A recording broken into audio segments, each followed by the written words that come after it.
Wamekamilisha kwa kupiga makofi matatu. Kundi hili Mtakatifu Antias na Mtakatifu Jacobo. Hawa wanachangia nondo za 20,000. Karibu Mtakatifu Antias na Mtakatifu Jacobo.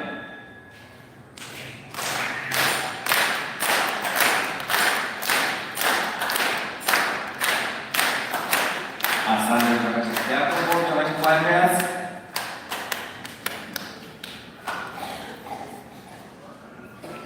Mtakatifu Antias.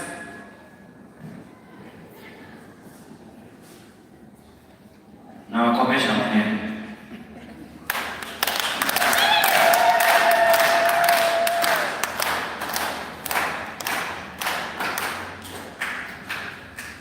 Asante sana viongozi wa jumuiya. Kwa leo tunaishia hapa kwa sababu tuna mambo mengi ya kufanya. Hatutakuwa tunaendelea na ule utaratibu wa kigango kama tunavyofanya. Asanteni sana kwa michango yenu. Mungu awabariki. Asanteni sana. Tumsifu Yesu Kristo.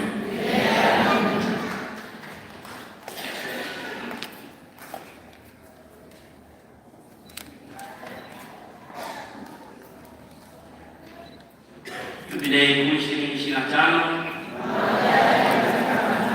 mahujaji katika matumaini. Basi msikilize matangazo ya kigango.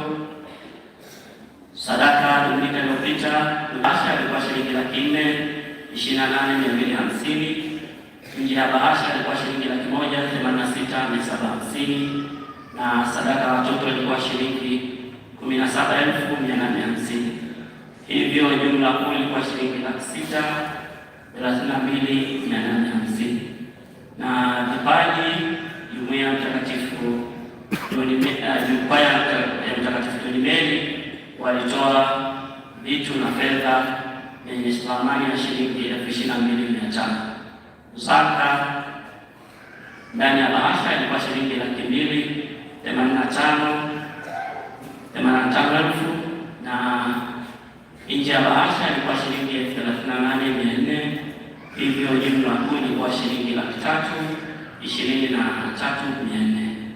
Na majitoleo ya ujenzi Dominika iliyopita ndani ya bahasha tulitoa shilingi 354,100 na nje ya bahasha ilikuwa shilingi 116,550.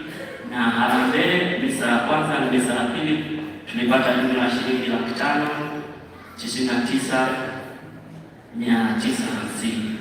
Hivyo jumla kuu ilikuwa shilingi 1,084,300. Tunawashukuru wote wanaotoa kwa ajili ya kulitengeneza kanisa.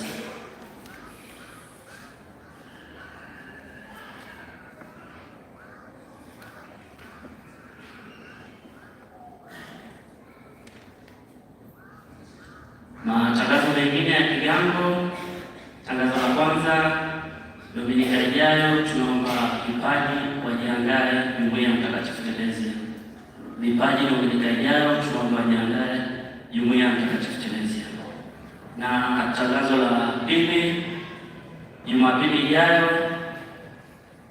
kutakuwa kuna kuapishwa viongozi. Jumapili ijayo kutakuwa kuna kuapishwa viongozi. Kwa hiyo tunaomba viongozi wote waliochaguliwa toka kwenye levo ya jumuiya, tunazungumzia wale watano, vyama vya kitume na kwenye levo ya kigango kuanzia halmashauri ya walei na vyama vya kitume. Kwa hiyo Jumapili ijayo kutakuwa kuna kuapisha, na uapisho utafanyika mara baada kwenye misa ya kwanza. Kwa hiyo tunaomba viongozi wote tusali misa ya kwanza. Tunaomba viongozi wote tusali misa ya kwanza. Jumapili ijayo kutakuwa kuna zoezi la uapisho. Nadhani zoezi la uchaguzi tumeshamaliza. Kinachofuata ni kiapo ili tuweze kufanya kazi. Msifu Yesu Kristo. Amen.